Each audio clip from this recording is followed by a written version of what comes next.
秋冬係小兒哮喘高發期，寒冷乾燥嘅空氣會刺激支氣管收縮，出現咳嗽、氣促、呼吸困難等嘅症狀，並且會反覆發作，難斷尾。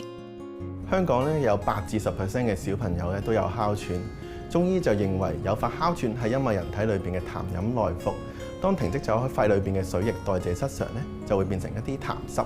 咁一旦遇到天氣寒冷啦、凍親，或者接觸到一啲致敏原，又或者係情緒上邊嘅刺激，咁呼吸氣道受咗咧，就會變成哮喘啦。小朋友咧肺同埋脾咧就會比較虛弱少少，咁肺虛咧就容易受到外邪嘅侵襲，容易感冒起痰，咁啲痰就會積喺肺裏邊。咁脾虛咧就係吸收嘅水分咧消化唔到，亦都會形成痰濕，向上咧儲存喺個肺嗰度。治療哮喘最好嘅方法咧就係預防。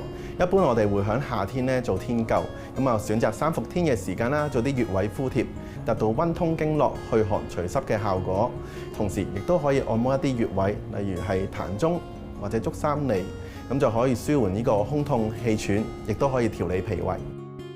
哮喘患者每星期焗1-2次陳皮水嚟飲，可以化痰止咳、調理呼吸。預防哮喘要做好個人衛生，避免上呼吸道感染。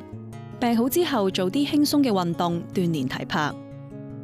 另外，避免接觸塵蟎、煙霧等致敏原。